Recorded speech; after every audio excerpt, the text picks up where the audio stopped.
Jake Morrison had seen a lot of strange things since humanity joined the galactic community 15 years ago. He had walked on planets with purple skies and traded with creatures that looked like walking crystals. But nothing prepared him for the way aliens looked at Duke. Duke was a 4-year-old German shepherd with brown and black fur and eyes that seemed to understand everything. Jake had raised him from a tiny puppy, and they had been partners ever since. When Jake took a job hauling cargo between Earth and the outer colonies, Duke came with him. That was not a choice. That was just how things were. Nexus Station hung in space like a giant wheel of lights and metal. It was one of the busiest trading hubs in this sector, home to dozens of alien species who came to buy and sell goods from across the galaxy. Humans were still newcomers here, still proving themselves to older civilizations that had traveled the stars for thousands of years. Jake guided his ship, the Blue Horizon, into Docking Bay 17. Duke sat in the co-pilot seat, watching the station grow larger through the window. His ears stood up straight, and his tail wagged slowly. He knew what docking meant. It meant new smells, new places to explore, and new people to meet. The airlock hissed open, and Jake stepped onto the station with Duke walking beside him. The air smelled like 100 different worlds mixed together.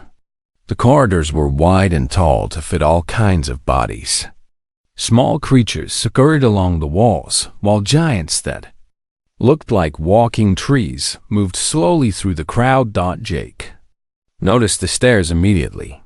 2 aliens with blue skin and 4 arms stopped talking to watch him pass. A group of small, furry beings pointed at Duke and made sounds that might have been laughter. A tall creature with scales and a long neck bent down to get a closer look, its yellow eyes wide with confusion. Jake was used to this. Most alien species did not understand dogs. They did not understand why a human would choose to live with an animal, share food with it, and treat it like family. To them, it seemed strange and maybe a little embarrassing. The market square was the heart of Nexus Station. Hundreds of stalls sold everything from exotic fruits to starship parts. Jake needed to find buyers for his cargo of Earth vegetables and grains. Many alien species had developed a taste for human food, and there was good money to be made. He found a spot near the center of the square and began setting up his display.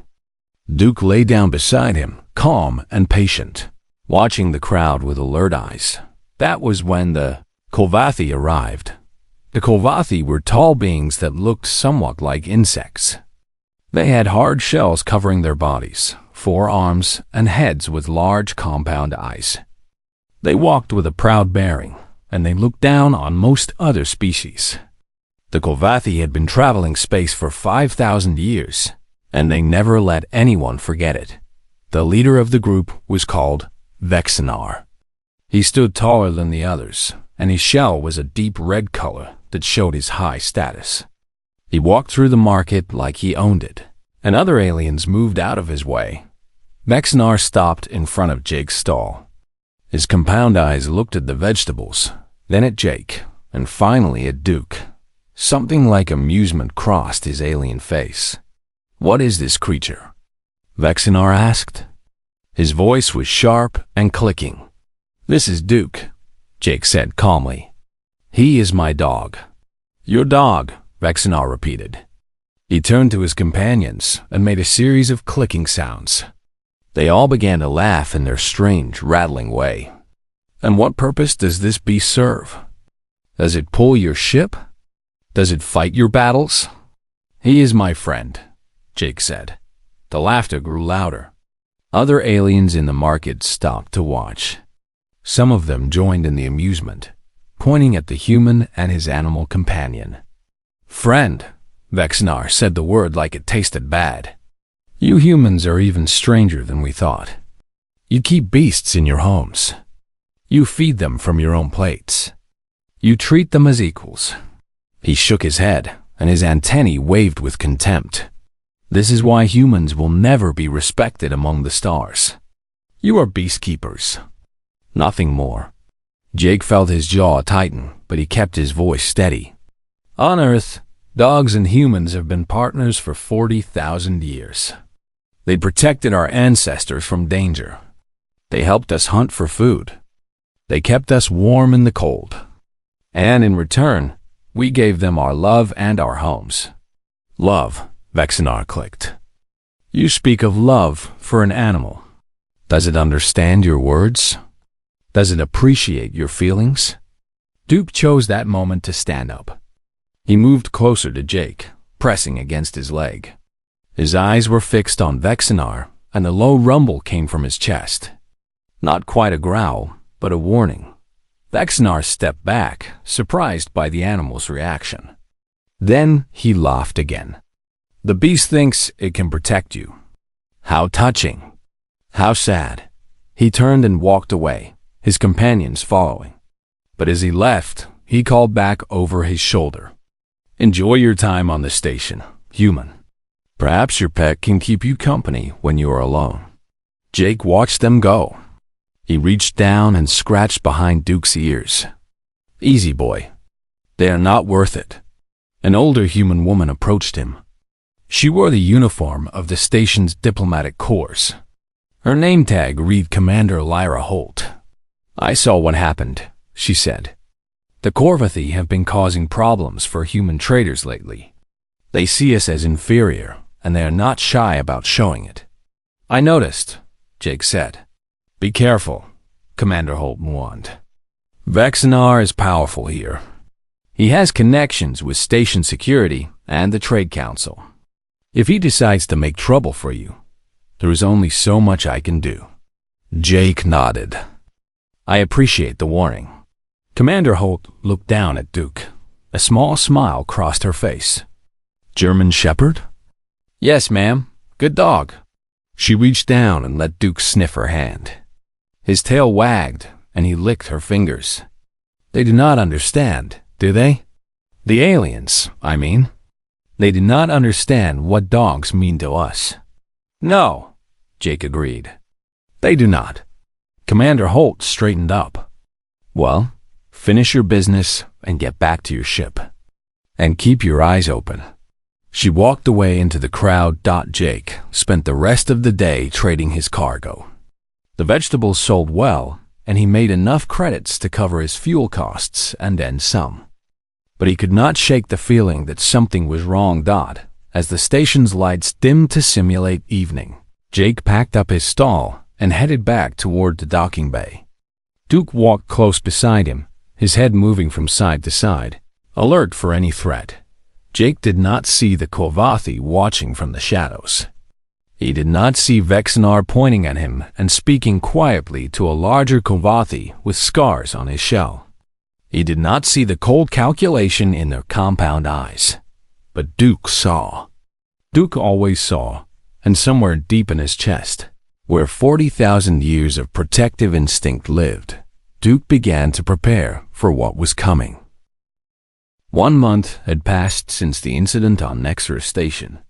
Jake had returned to his regular cargo routes, hauling goods between Earth and the colonies. Duke sat in his usual spot in the co-pilot seat, watching the stars drift by through the cockpit window. Everything seemed normal, but Jake knew that nothing was quite the same. His communication device buzzed constantly with messages. Other human traders wanted to share their own stories about their pets and how aliens reacted to them. Scientists asked for interviews about the human-canine bond. News services requested comments about the Nexera incident, as they were calling it.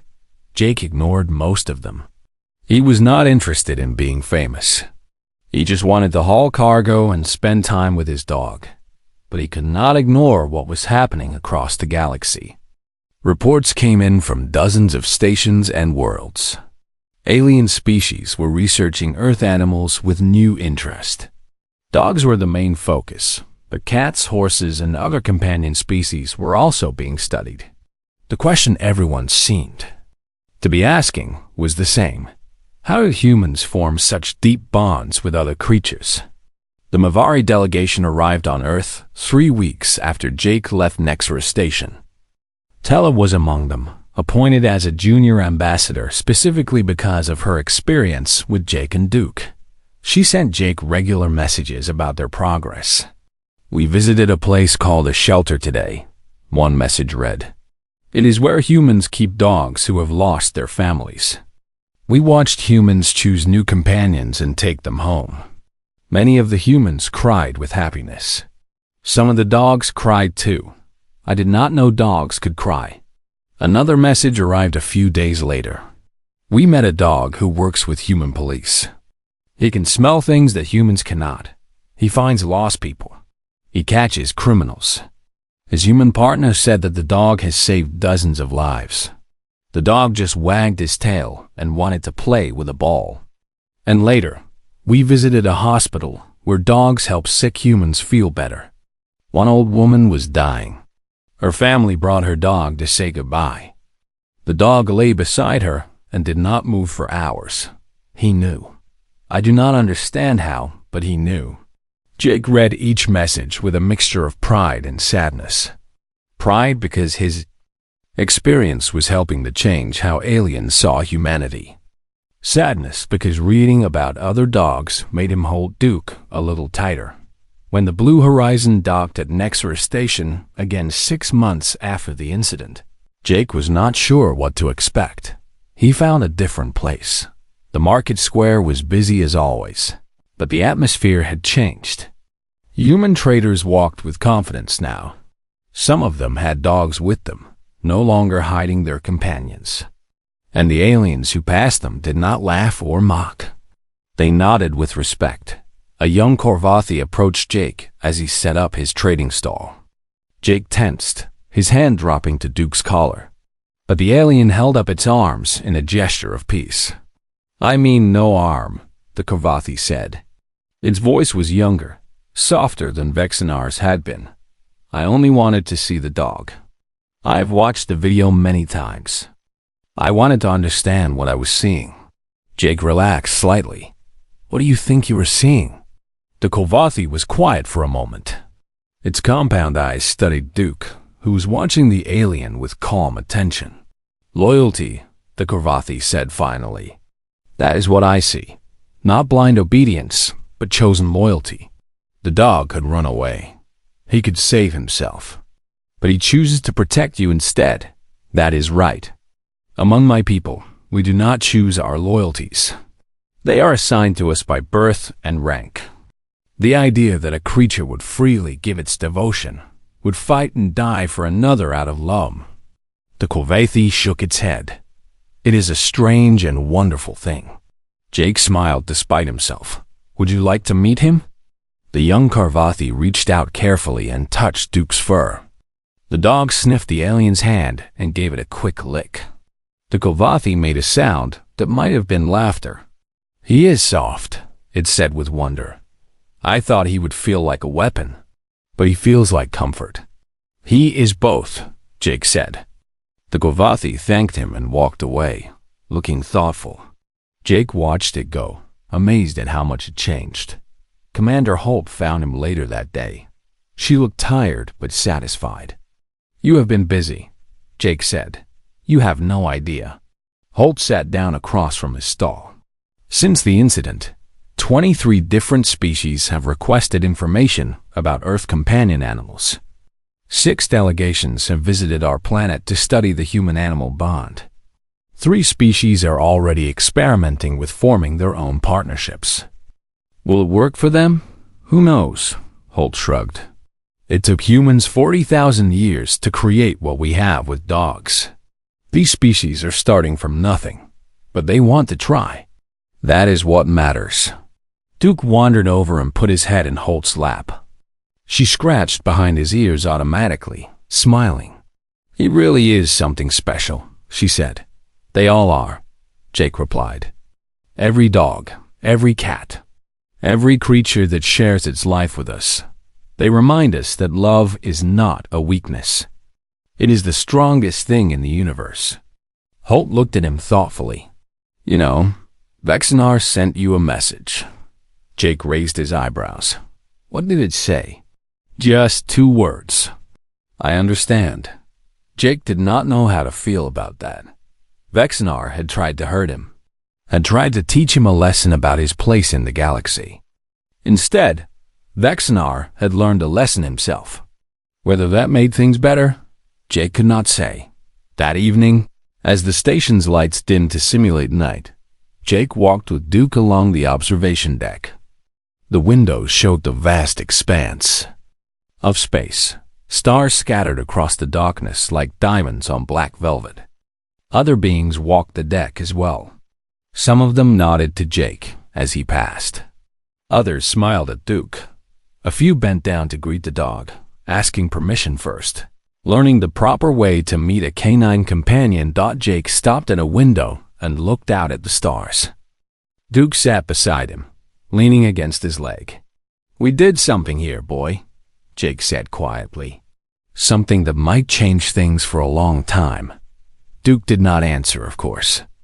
He just wagged his tail and looked up at Jake with those brown eyes full of simple, perfect love. Jake remembered what he had told Tella, what he had told the crystalline alien, what he had told everyone who asked. Dogs love their humans more than they love themselves. That love made them gentle and fierce, patient and protective. That love was the greatest gift any creature had ever given. Somewhere out there, on distant worlds, alien species were learning about that love for the first time. They were watching videos of Duke. They were reading about the history of dogs. They were wondering if perhaps they too could know such a bond. They had mocked human pets. They had laughed at the idea of sharing life with a beast. They had called it a weakness, a sign that humans were not fit for the galactic stage. But then they had learned what happens when you threaten a dog's owner. They had learned that love had teeth, and they would never forget it. Jake turned away from the window. "Come on, Duke, let us go home." The dog stood up, tail wagging, ready for whatever came next. Together, they walked back to the blue horizon. A human and his best friend, partners in a way the galaxy was only beginning to understand. Behind them, through the observation window, the stars kept shining, and somewhere among them, other stories were beginning. Other bonds were forming. Other species were learning what humans had always known. Love was not a weakness. Love was the strongest force in the universe. And dogs had been teaching humans that truth for 40,000 years. 3 days passed on Nexus Station. Jake continued his trading, meeting with buyers and arranging transport for new cargo he had purchased. Duke stayed by his side through all of it, a constant presence that Jake had long stopped thinking about. Having Duke there was as natural as breathing. The mockery did not stop. Every day brought new comments, new laughs, new aliens shaking their heads at the strange human and his animal companion. Jake learned to ignore it. He had more important things to worry about. On the third morning, something different happened. Jake was sitting in a food court, eating a simple breakfast while Duke lay under the table at his feet. The food court served dozens of different species, and the smells were overwhelming. Duke's nose twitched constantly, taking in information that Jake could not even imagine. A small figure approached their table. It was a Mavari, a species that looked somewhat like birds, with delicate feathers and large, curious eyes. This one was young, barely adult by their standards. Her feathers were a soft gray color, and she moved with nervous energy. "Excuse me," she said.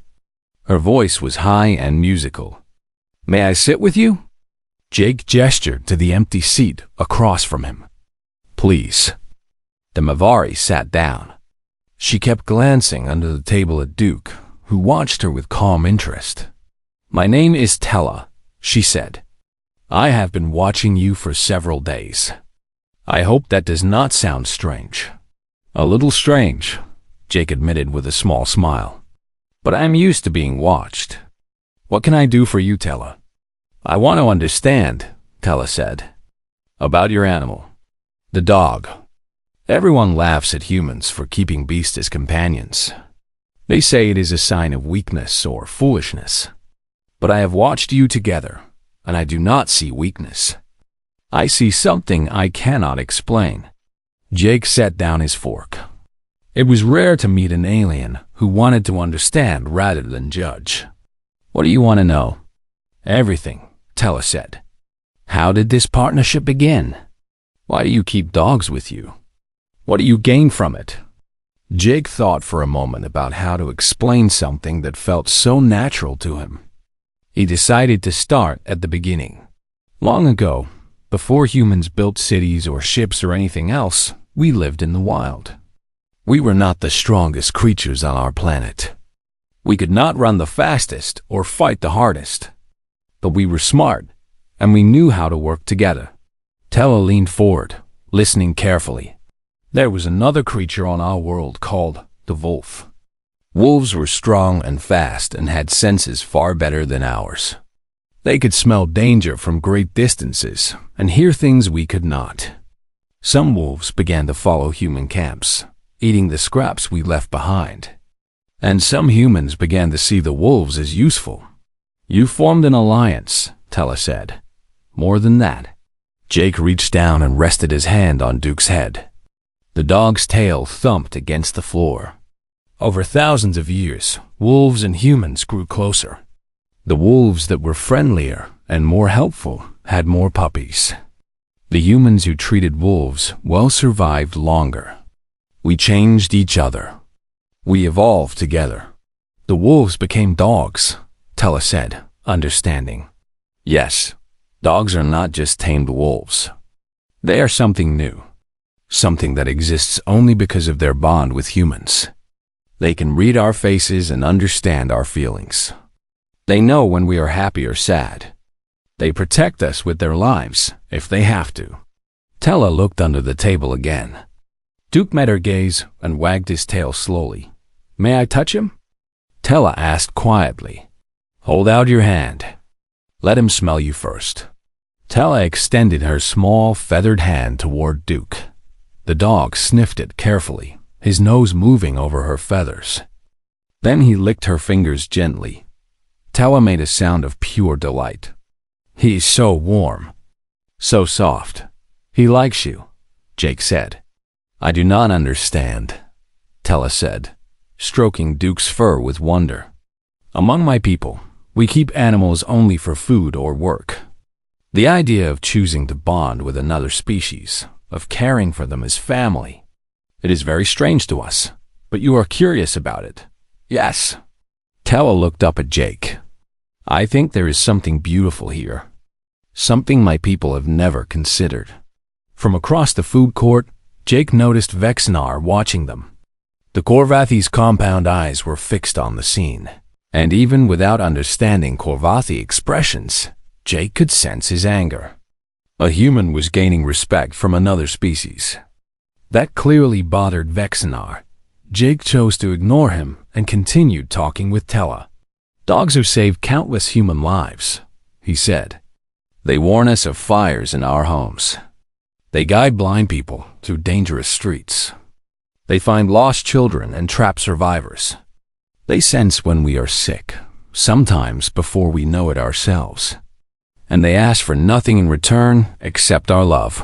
Nothing? Tella seemed amazed. Nothing. A dog does not care if you are rich or poor, strong or weak, beautiful or ugly. A dog loves you simply because you are you. That is their gift to us. Tella was quiet for a moment, processing this. And what do you give them? Jake smiled. Everything we have. A warm place to sleep. Good food to eat. Walks in the sunshine. Belly rubs, treats, and love. So much love. Duke had moved out from under the table and was now sitting beside Tella, enjoying her attention as she scratched behind his ears. His tongue hung out happily, and his tail wagged in wide sweeps. He looks so happy, Tella said. He is happy. Dogs are very good at being happy. They find joy in simple things. Being with their person. Going for walks. Playing with a ball. They remind us to appreciate what we have. Vexinar stood up abruptly from his table and walked out of the food court. His larger companion, a scarred Corvati that Jake had heard others call Grax, followed close behind. As he passed Jake's table, Grax stared at Duke with cold, calculating eyes. Duke stopped wagging his tail. His ears went up, and he watched Grax until the Corvati was out of sight. What was that about? Tella asked. Nothing good, Jake said. He had noticed Grax following him over the past few days, always at a distance, always watching. I think some people do not like seeing humans treated with respect. Tella looked troubled. The Corvati are powerful on this station. You should be careful. I know. That evening, as Jake prepared to return to his ship, his communication device beeped. A message appeared on the screen. It was short and direct. Human trader. I have a business proposal that could make you very wealthy. Meet me in Cargo Bay 47 at the 23rd hour. Come along. This opportunity will not be offered twice. There was no name attached to the message. Jake read it 3 times. His instincts told him something was wrong. The location was in the lower levels of the station, far from the busy areas. The timing was late, when most of the station would be quiet. And the instruction to come alone felt like a trap. But there was also a chance it was real. Credits were credits, and Jake had bills to pay. He looked down at Duke. The dog was watching him with those intelligent eyes. What do you think, boy? Should we check it out? Duke did not answer, of course. But his ears went up, and he moved to stand beside Jake, ready for whatever came next. Yeah, Jake said quietly. That is what I thought. He would go to the meeting, but he would not go unprepared, and he would definitely not go alone. The medical bay on Nexera Station was clean and white and filled with equipment, designed to treat 100 different species. Jake sat on an examination table while a medical robot scanned his injuries. 2 cracked ribs, a fractured cheekbone, and cuts that needed sealing. Nothing that could not be fixed. Duke lay on the floor beside the table, watching every move the robot made. The dog had not left Jake's side since the fight. He would not leave until he was sure Jake was safe. Commander Holt stood by the door, reading from a datapad. The Corvati are in custody. Vexinar is claiming that you attacked them first, but the cargo bay had security cameras. Old ones, almost forgotten, but they still worked. The footage shows everything. What happens now? Jake asked. The Corvati delegation is in serious trouble. Attacking a citizen of another species on a neutral station is a major violation. Their government has already sent messages distancing themselves from Vexinar. He will likely be sent home in disgrace. Jake nodded. It was good news, but he was too tired to celebrate.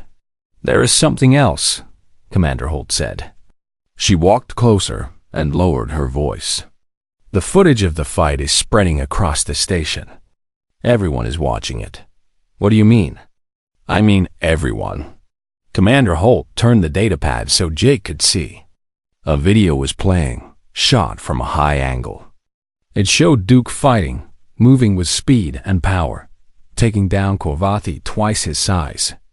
This is the most viewed recording on the station network right now.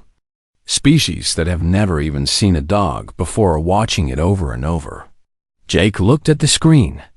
He saw himself and Duke working together, protecting each other. He saw the moment Duke intercepted Vexinar at the door, saw the fear in the alien's body language. They are calling him the Human Guardian, Commander Holt said. Some species thought it was a genetically modified weapon at first. They could not believe a natural animal could fight like that. He was protecting me, Jake said simply. That is what dogs do. Commander Holt smiled. I know, but they are only just learning that. The medical robot finished its work and moved away.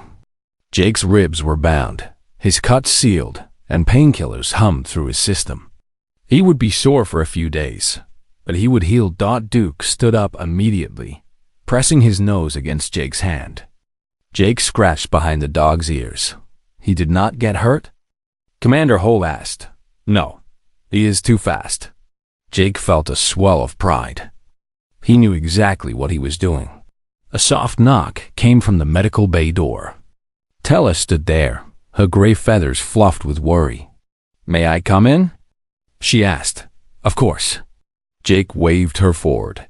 Tella rushed to his side, her large eyes scanning his injuries. I am so sorry. When I saw them following you, I tried to warn security, but I was not sure anyone would listen. A Korvathi's word carries more weight than a Mivari's. Your warning saved us, Jake said. Thank you, Tella. The young Navari looked down at Duke. The dog was watching her, his tail wagging slowly. Without the threat, without the danger, he was once again the gentle creature she had met in the food court. I do not understand, Tella said softly. In the fight, he was like a different animal. He was so fierce, so powerful. But now he is calm again. How can he be both things? Jake thought about how to explain something that humans understood instinctively, but that aliens found confusing. Dogs are not just one thing, he said. They are loyal friends who will play with you in the grass. They are patient guardians who will watch over your children. They are fearless protectors who will fight anything that threatens their family. And they are all of these things at once, always. The gentleness and the ferocity come from the same place.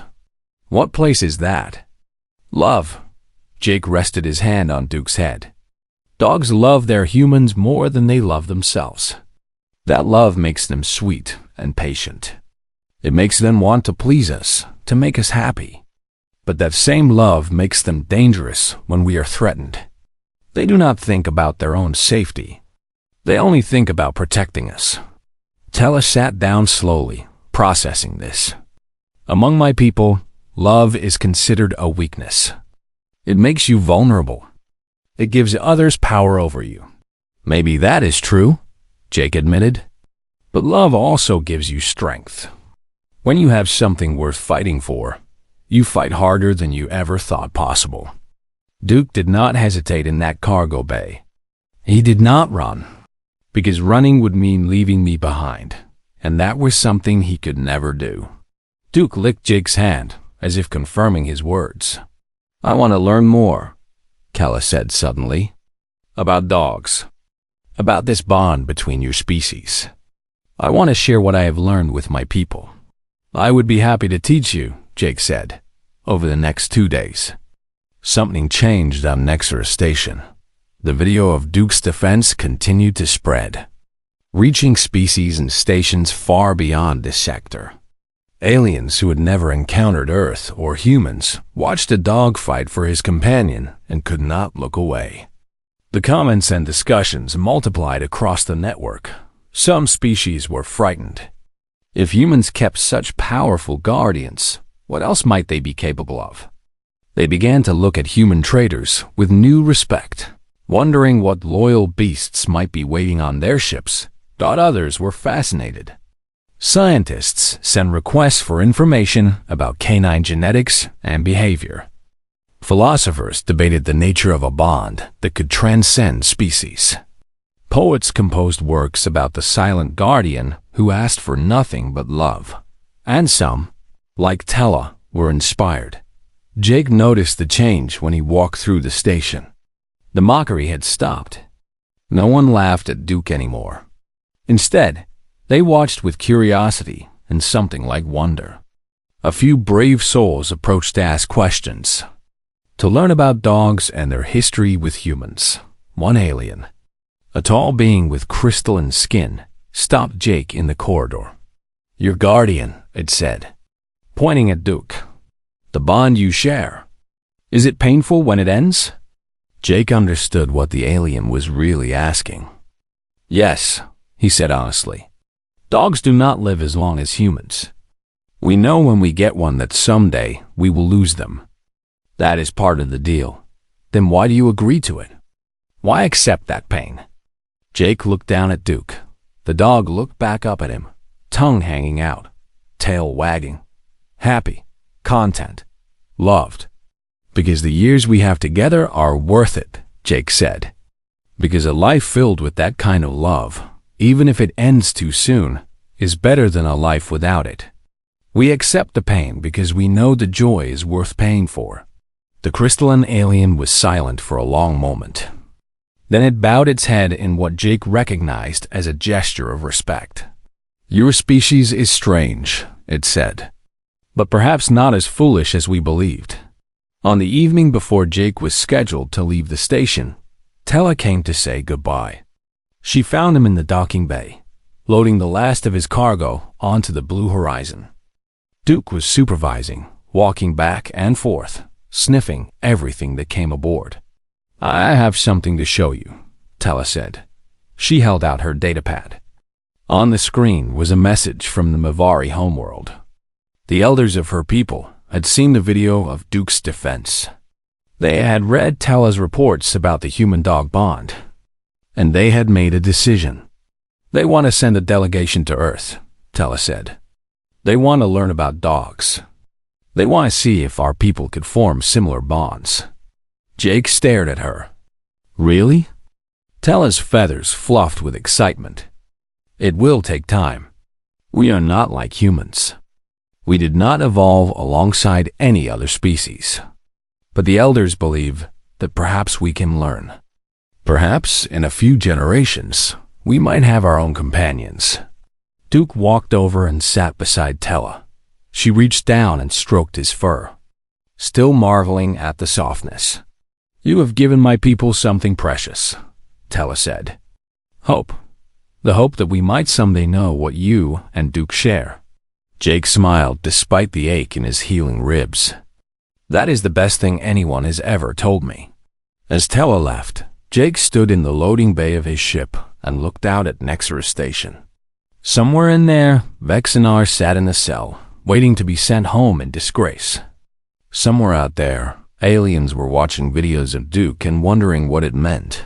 And somewhere, in the minds of species across the galaxy, a small change was beginning. An understanding that perhaps they had judged humans too quickly. Perhaps the creatures who kept beasts as family were not weak or foolish. Perhaps they had found something precious that the rest of the galaxy had missed. Duke bumped his head against Jake's leg. Ready to go home? Yeah, boy, Jake said, reaching down to ruffle his fur. Time to fly. The lower levels of Nexus Station were different from the bright, busy areas above. Down here, the lights were dim, and the corridors were narrow. The air smelled stale and old. Few species came here, unless they had business they wanted to keep hidden. Jake moved through the shadows with Duke at his side. The dog's body was tense, his ears rotating to catch every sound. His nose worked constantly, reading the air for threats that Jake could not sense. Cargo Bay 47 was at the end of a long hallway. The door was partially open, and a faint light spilled out from inside. Jake stopped several meters away and listened. He heard nothing except the distant hum of the station systems. Duke let out a soft whine.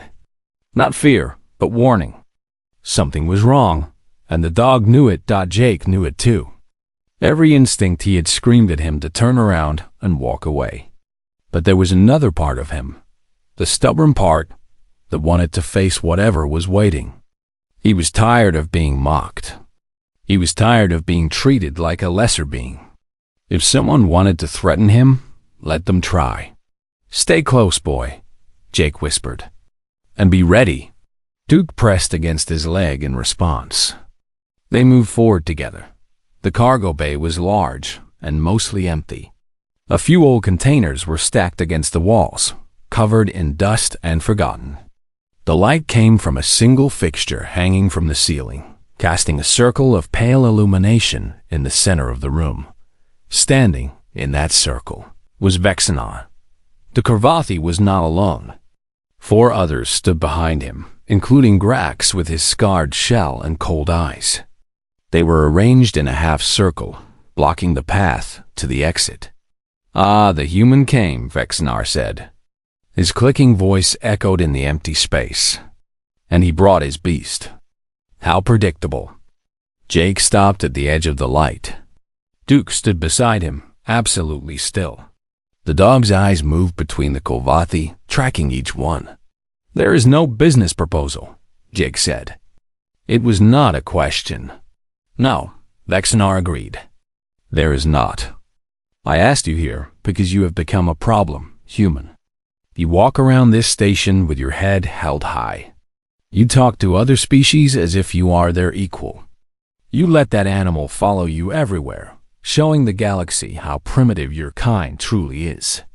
And that bothers you," Jake said. "It disgusts me." Vexnar stepped forward.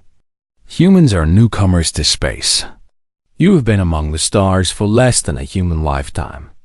Yet you act as if you belong here. You need to be reminded of your place." Jake felt his heart beating faster, but he kept his voice calm. "And you are going to remind me?" "Yes," Vexnar gestured to his companions. "We are going to teach you a lesson. When we are finished, you will crawl back to your ship and leave this station. And you will tell other humans what happens when they forget their position." The Kovathi began to spread out, surrounding Jake and Duke. Their movements were confident, almost lazy. They did not see a human as a real threat. They saw an easy target. Grax stepped closer, his mandibles clicking with anticipation. "What about the beast? Should we kill it?" "No," Vexnar said. "Let it watch. Let it see its master beaten and humiliated. Perhaps that will finally show these humans how useless their pets truly are." Jake's hand dropped to his side. He had no weapon. He had left his tools on the ship. He had only his fists and his wits. And Duke, Grax moved first. He was fast for such a large creature, crossing the distance in 2 quick strides. His upper right arm swung hard, catching Jake across the face. Jake stumbled backward, his vision flashing white with pain. He tasted blood in his mouth. The Kovathi laughed. That harsh, clicking sound filled the cargo bay. "Weak," Grax said. "Soft, like all humans." Jake pushed himself up, wiping blood from his lip. Duke stood between him and Grax now, the dog's body low and tense. A sound was coming from Duke's chest, a deep rumble that seemed to vibrate the air itself. Thought it was a growl. But it was not the growl of a pet. It was the growl of something ancient and dangerous. Something that had been bred for exactly this moment across 40,000 years. Grax looked down at the dog and laughed. "The beast wants to protect its master. How sweet." He raised his foot to kick Duke aside. He never completed the movement. Duke moved like liquid shadow. One moment he was standing still. The next he was in the air, jaws open, teeth gleaming in the dim light. Grax had no time to react. The dog's jaws clamped onto his arm, and Duke's body twisted with brutal force. The crack of breaking exoskeleton echoed through the cargo bay. Grax screamed. It was a high alien sound of pure shock and pain. He swung his other arms wildly, trying to throw the dog off, but Duke held on. His legs scrambled for purchase on the floor, and his whole body worked to drag the larger alien down. The other Kovathi stood frozen for a precious second. They could not understand what they were seeing. The harmless pet, the soft creature they had mocked, had become something else entirely. Duke's eyes were focused with killing intensity. His growl had become a snarl of pure aggression. Jake used that second well. He launched himself at the nearest Kovathi, driving his shoulder into the alien's midsection. They went down together, and Jake's fists found the soft spots where the shell plates met. Duke released Grax's arm and spun toward the next threat. Another Kovathi was reaching for Jake from behind. Duke's teeth found the thin membrane of the alien's leg, and he pulled with all his strength. The Kovathi fell, screaming. The cargo bay had become chaos. Jake and Duke moved together without thinking, without planning. It was instinct, pure and deep. 40,000 years of partnership compressed into a few violent seconds. Jake took hits. He felt something crack in his ribs. Blood ran down his face from a cut above his eye. But he kept fighting because Duke was fighting. They could not abandon each other. They would not. Vexenar tried to run. He had expected an easy victory, a simple beating to put a human in his place. He had not expected this. He sprinted toward the cargo bay door, his long legs carrying him quickly. Duke intercepted him. The dog planted himself in the doorway, teeth bared, snarling with a ferocity that made Vexenar stumble backward. There was no mock or amusement in the Corvathi's compound eyes now. There was only fear. "Call it off," Vexenar shouted. "Call off your beast." Jake straightened up, breathing hard. The other 4 Corvathi were down, nursing their wounds. Grax clutched his broken arm, green blood seeping through his fingers. None of them tried to get up. "He is not a beast," Jake said. His voice was rough with pain and exhaustion. "He is my friend. He is my family. And you made the mistake of threatening us both." Duke held his position, watching Vexenar with unblinking eyes. His growl continued, a constant warning. "You will pay for this," Vexenar hissed. "I will have you arrested. I will have your animal destroyed." "I do not think so," a new voice said. Commander Lyra Holt stepped into the cargo bay, flanked by station security. She took in the scene with quick, professional eyes, the injured Corvathi, the bleeding human, and the dog standing guard over all of it. "We received an anonymous tip about an attack in progress," Commander Holt said. "It seems someone was looking out for you, Jake." Jake thought of Tella, the curious young Mivari. He would have to thank her later. "Vexenar of the Corvathi delegation," Commander Holt continued, her voice turning cold. "You are under arrest for assault on a human citizen. Your diplomatic immunity does not protect you from violence against other species on this station." As security moved in to restrain the Corvathi, Jake dropped to one knee beside Duke. The dog immediately stopped growling. His tail wagged once, twice, and he licked the blood from Jake's face. "Good boy," Jake whispered, pulling Duke into a hug. "Good boy." Duke leaned into him, warm and solid and alive. The warrior was gone. The gentle companion had returned. But somewhere deep in those brown eyes, Jake could see that the wolf still waited. It would always wait, ready to rise again if Jake ever needed protection. That was what the aliens never understood. That was what they could not comprehend. Love had teeth, and those teeth would always defend what they loved.